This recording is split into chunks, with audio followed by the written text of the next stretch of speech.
Good morning, friends.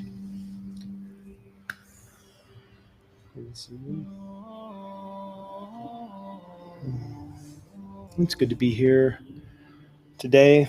We're going to keep pretty close to our regular program today.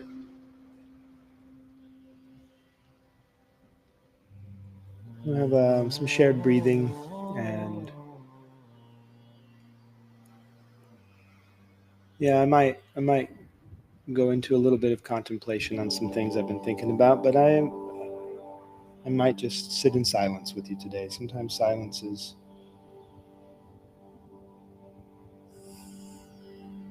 exactly what we need to hear. So,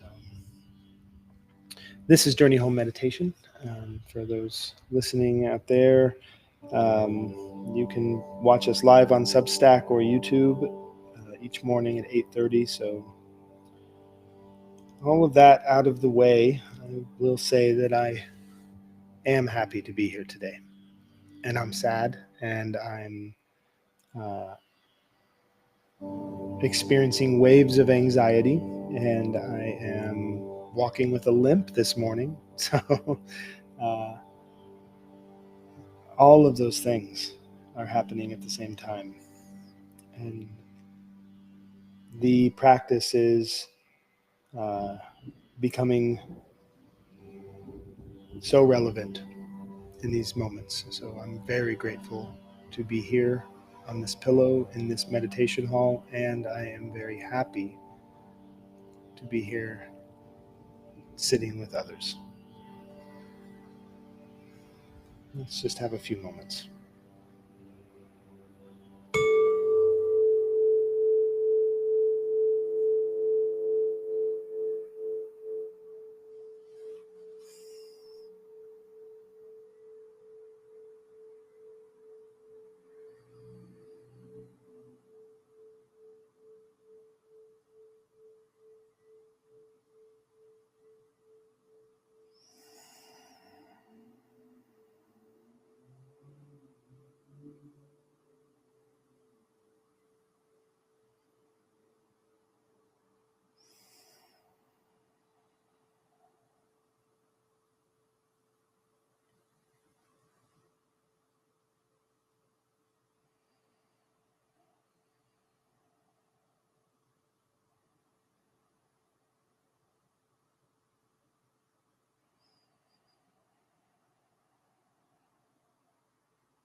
So finding our meditation posture is the practice of seeking balance. So if you're seated on the floor on a mat or a cushion or pillow, you might be sitting with legs crossed. I recommend a pillow of some sort underneath your bum. It just really helps to align the spine a little bit more. But everybody's body is different. So find what works for you. If you're seated in a chair, placing your feet flat to the floor and bringing your knees together gently. All of these little ways of adjusting our body, adjusting our posture, it adjusts our position in life, our position in this moment. And the body is a pretty amazing repository of memory. The body remembers a lot. It remembers really good things. Think of the feeling you get when you watch a video, even of somebody maybe on a roller coaster. You get butterflies in your stomach, and it's For me, it's fun. For you, it might be absolutely terrifying. But the body remembers feelings of fear and pain and anxiety. And we begin to hold ourselves into position. Oftentimes, that position is a position of shrinking. If you are feeling threatened, you might close down. And our mind is really rational. It wants to create reasons for things. And oftentimes, the reasons that it wants to create are these ways to maybe avoid the pain that we're feeling, the true pain we're feeling, the discomfort or the anxiety or the fear, because of shame or because of a belief that we are not supposed to feel those things, that somehow this is wrong, this is an aberration, this is not the way I'm supposed to be. So we creatively move through all of the other ways to rationalize what it must be. And we do this by holding our body into positions and thinking, oh, I just sit this way because it's comfortable. Yeah, of course. Of course, it's comfortable to not be uncomfortable. But when we enter into the practice of opening ourselves, it's really what this is. It's all this is. We can understand that changing my posture, the way that I am posturing in the world, my position, can change my perspective. And doing something that might be a little uncomfortable is a welcoming in of something very new and touching into something very old. So it's this great moment of yoga, this great moment of unity that can come. So we'll find balance in our body.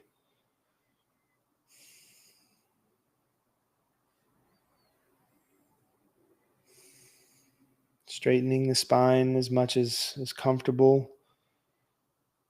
We don't want to cause harm. But there's a difference between discomfort and harm.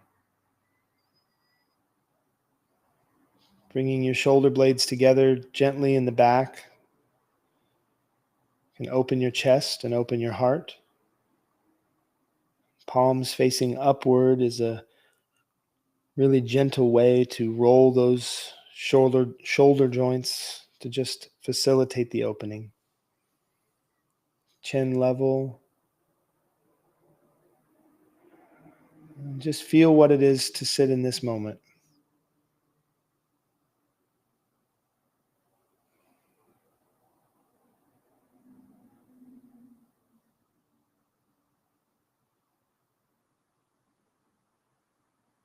And let's take a few breaths together. We're going to breathe in through our nose to the bottom of our bellies. And when we breathe out, you can breathe out of your nose or your mouth. But breathe out gently, slowly, and entirely. There's nothing that we need to hold on to right now in this moment. This is the time we are being asked to let go. So let go of all of that breath. Don't be afraid. Let the body do what the body does. Breathing in through the nose.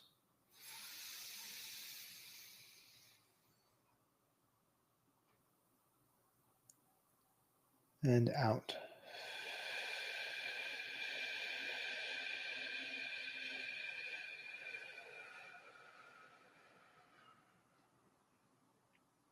Breathing in.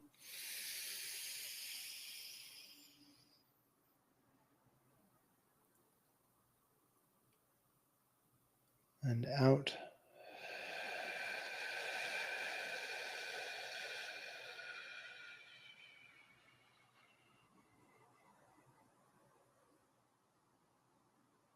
And in.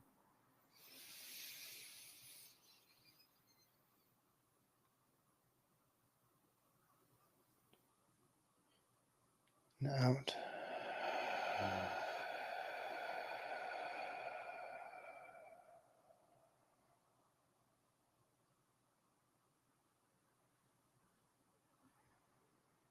Take your time.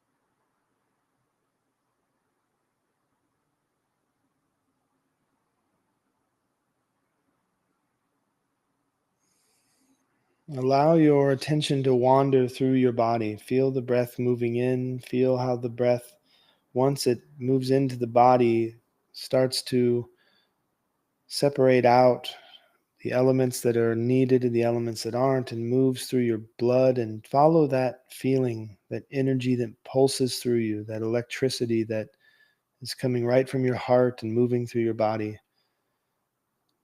Just explore.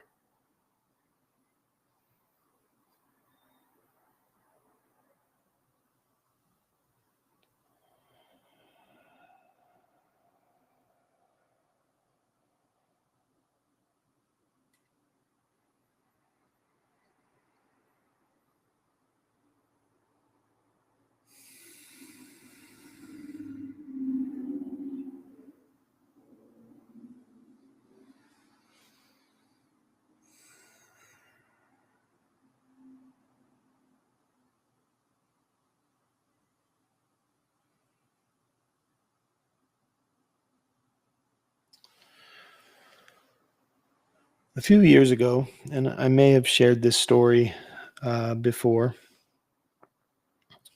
I have a spot of tea. That was very Welsh of me. My grandmother would be proud. A spot of tea.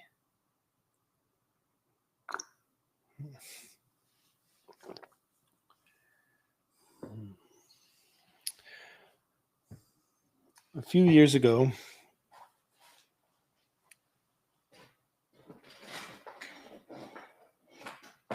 pardon me.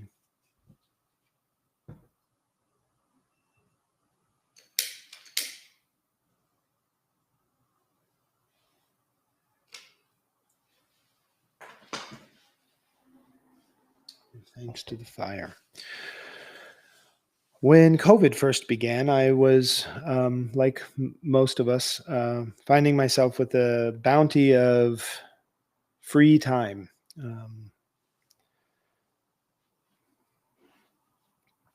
And I decided at that moment that I was going to try to use this this moment in time to return to my body and return to a health practice of strengthening my body and getting to know my body better. So I began rising before the sun each morning and doing morning yoga outdoors. And I had a really strong discipline of this. And it felt good, particularly because I have had a lot of experience over the last 15 years or so with not being able to use my body for long periods of time because of different disorders. And so I was really stepping in to this place of deep security that I felt. I felt like this deep security in my body and in my practice, getting stronger, being able to push the limits of what I thought my body was going to be able to do, at age 42, and exceeding those things. And it felt really good. There was a lot of dopamine hits that I was receiving in my mornings. And as I started to build strength and build confidence, I started to notice that little things were coming into my awareness. Now, I've always had, uh, well, we all always have thoughts, right? I've always had this tendency to go into this sort of internal space for introspection pretty easily. I'm pretty comfortable going there, and so um, I spend a lot of time sort of studying um, my pain or my motivations for fear. And so thoughts would come up, and as I got stronger, I would uh, be able to study the deeper ones and deeper ones. And I was feeling pretty good. And then one morning I sit and I do my practice, and I finish the practice going into uh, what we call in the American vernacular child's pose. This is a position of safety and of surrender. This is providing feelings of security and relaxation. Right? Those things are really closely connected. Being able to feel safe and being able to relax are very much the same thing. Um, so many of us spend most of our day not being able to relax because there's a small feeling of unsafety still that we carry. So I'm in this position, and I start having these really big thoughts that turn into these deep, fully embodied memories, and I'm actually witnessing. I can see clearly. Even right now, closing my eyes and sharing this story, I can picture what I was seeing, and I was having memories of a young me um, being awoken um, by my stepmother, and she was hitting me with shoes. She was throwing things at me to wake me up, hitting me in the face, and this was her regular practice. About 5:36 in the morning before she went to work, and she just needed to yell at me each morning about something that I did wrong. Every time I was at my father's house for that weekend, uh, that was my morning ritual. So most weekends I would try to stay at friend's house, but this morning I didn't, and she awakened me, and she's yelling at me, and um, I started being able to hear the words she was saying, and it's not that significant, except for to say it's actually quite significant. Scratch that. It's very significant. The words that were being said are extremely significant. Um, she's yelling at me about the accusations that I ate all of the snacks that were in the kitchen, and those were for her daughters. And I was really selfish, and I shouldn't have done that. And I'm not welcome to the snacks any longer, and all these things. I look over to my right in the memory, and I see my 8-year-old son is watching this. My son at this time was 14, but I see him there, and he's hearing these words, and it's actually me that's saying those words to him this time. As I am, I remember uh, he ate a whole bag of Oreos in one night after we went shopping, and we woke up the next morning, and he'd eaten the whole bag over the night. And he's 8 years old, of course. Uh, Something took over me, and without my ability to filter or carry it, I said those things to him. You're so selfish. Why would you eat all of the snacks? Those aren't just for you, you know. And I didn't stop until he was crying. And then I broke down, and I didn't understand why I had said those things. And I'm talking to Angela and confused. I have no intention of hurting my son. Why would I do that? And then I go back to the core memory, and then I see to my left, I see the 6-year-old little girl. And my stepmother was a very large person. Very, very heavy woman, big. And as a kid, that was she could tower over me and overpower me pretty easily. And I see this little girl, and she's about 6 years old, and she's crying, and somebody's telling her, you're so fat, you're so gross, no one's ever going to love you, don't eat so much food, don't get seconds, you don't need seconds, you need to eat less. 6-year-old little girl, and she's crying. And I recognized immediately that that is the 6-year-old little girl of my stepmom. And then it all came together in this great healing for me in that moment. That if I could say to my son the things that I said and it had nothing to do with him, then she could say those things to me and it didn't have anything to do with me. Somebody gave her that when she was a kid and she didn't know what to do with it. And I have carried up until age 42, 32 years of my life, I have carried a belief that I wasn't lovable because I could not get my stepmom to love me. And that made it difficult for my father and I to have a relationship, so we didn't. And I've carried that my whole life up to that point. And I had buried that so cleverly into my body that my body was holding that. And it came out in the ways that I loved, and it came out in the ways that I fought, and it came out in the ways that I did pretty much everything because it was so believed that no evidence could take that belief away. No evidence could. Somebody could tell me over and over again how much they loved me, but I had a belief. Evidence doesn't change belief. That's why it's a belief. And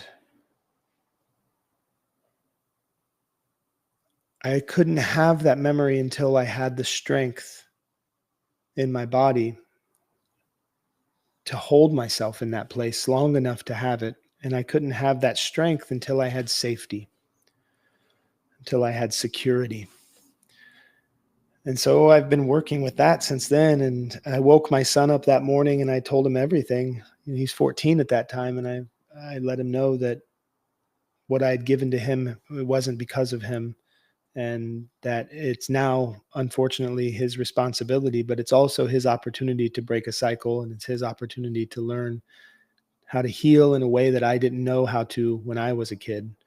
And I said I would be there to witness your healing, but I can't do it for you.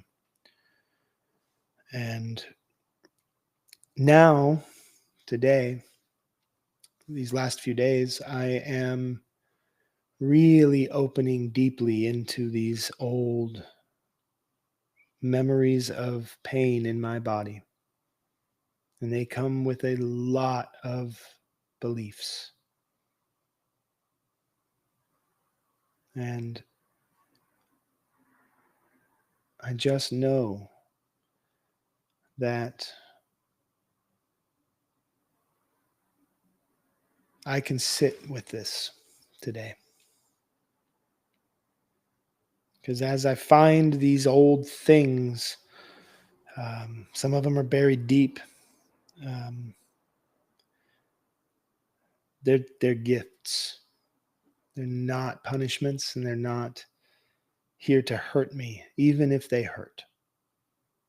They are here to help me fall in love,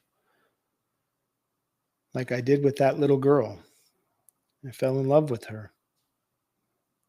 And I forgave my stepmom in that moment. I never called my stepmom. I never told her. It's none of her business. Her healing is not my business. hopefully she will do that someday. She will heal. But in that moment, my forgiveness was about being able to love that little boy and being able to apologize to that other little boy and being able to, in that moment, be fully present in my body with all of the pain and discomfort. That's what forgiveness is.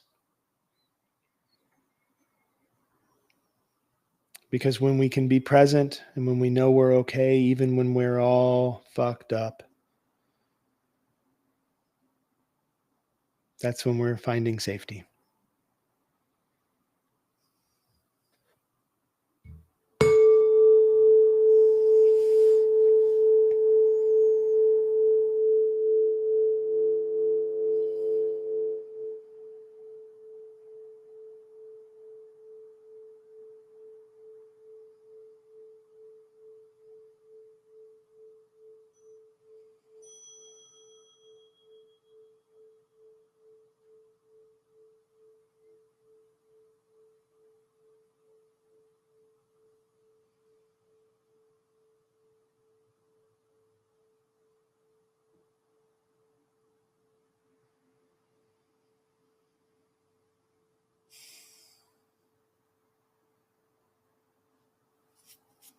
Wow.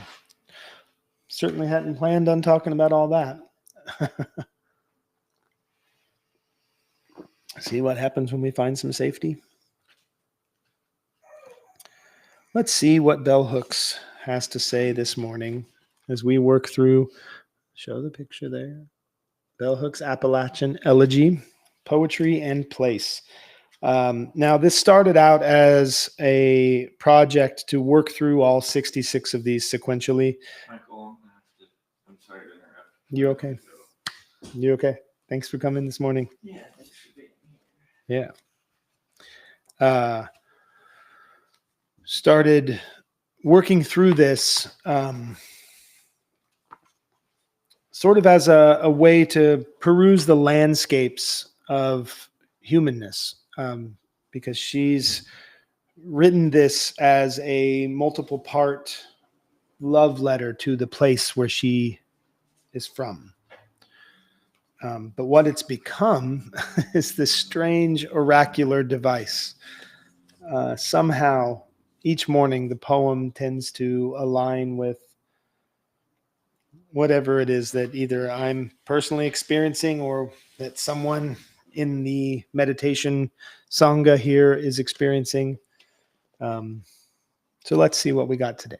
This is a fun part of my morning. It's also a little terrifying because it may have nothing to do with anything, and then I'll just feel silly. My feeling silly is okay. This is number 10. I need a light.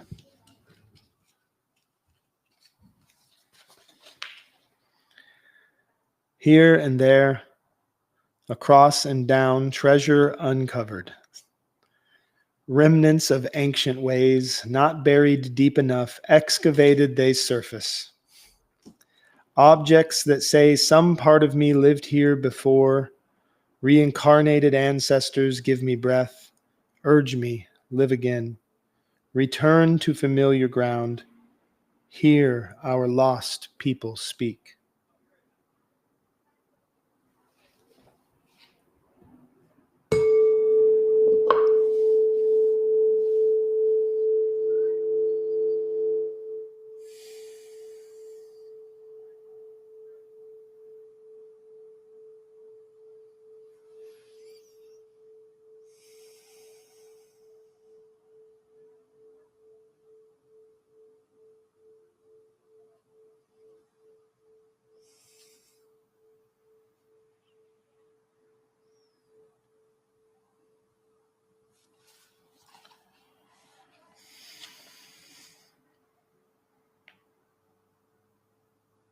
Treasure uncovered, remnants of ancient ways not buried deep enough, excavated they surface, objects that say some part of me lived here before. Reincarnated ancestors give me breath, Urge me, live again. Wow. Thanks, Bell Hooks. Thank you.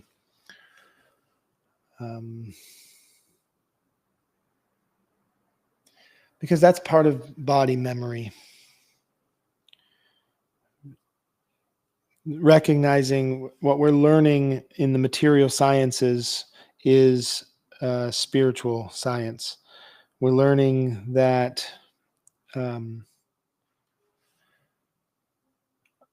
our bodies are made of all of the same things that all of these other bodies before us passed on to us, right? It comes in, we call it DNA, the makeup of our structure that shapes us, that gives us characteristics and features that are passed on.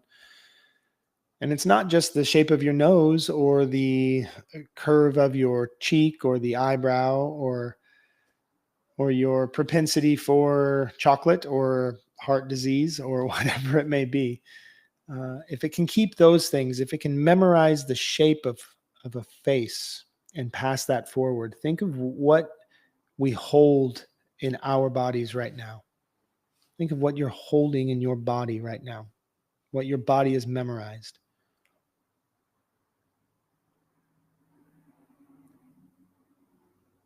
What does heartache feel like? It feels, you feel it. So if it's feeling in your body, if there's something happening, if there's the body is holding on to that, it knows what that is. It's not new. When you feel it, it's not new. That's what makes it precisely so difficult, because it's so old and you felt it before, you attach it and connect it to the stories that your mind holds on to. So now it's not just heartache for this, it's heartache for every bit of heartache you've ever felt. And if your body can memorize that, just like your body has a memorized shape of your hand, and that's passed on from those before us, then we have memories before us. And when you're in those times, those desperate times, those lonely times, remembering that parts of your body have also experienced this and made it out okay. They still were able to do what they needed to do. So those people that gifted you your body, they also gifted you kindness and grace. And even if you forget how to use grace, it's inside of your body. Remember it. Sometimes we forget. When we get overwhelmed with all of these body memories, these big feelings that come up that are just everything all at once, we become very imperfect. And it's a reason for that. There's a reason we become very imperfect in that moment. Because I believe that we need those moments so that we know that we need others to come in and hold that space for us to flail and fall and flounder and a bunch of other words that start with F. We need that space to be imperfect. We need to burn the toast. We need to spill the cat food. We need to do those things. And sometimes we need somebody else to come along and say, hey, it's okay, buddy. I got this. You go take care of yourself for a moment. You go sit down. Pick out a record. I'm going to just clean this up real quick, and I'll be right in. That is tending. It's not the only way. But I think that my imperfection in these moments is a perfect place to find vulnerability and reach out. just long enough to give me the strength to come back to my body and say, hey,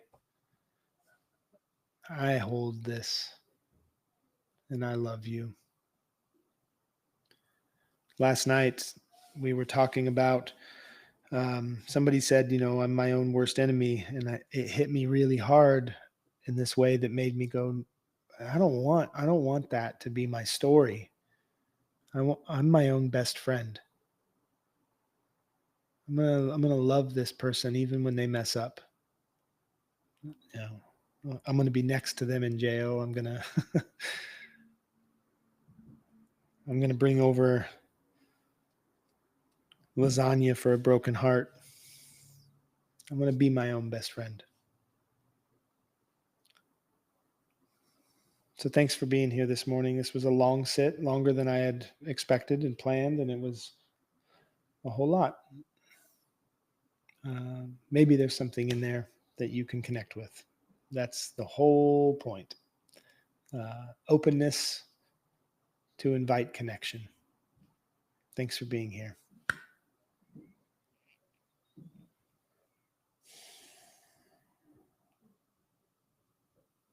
Thank you. I want to let you know I'll be absent from the sit for the next few days. Thursday, Friday, and probably Monday, I will be absent. I'm going to be doing some more traveling. And but there's about, 250 or so, maybe 300 episodes of this that you can go through if you'd like. All right. Thank you again. Howdy Om.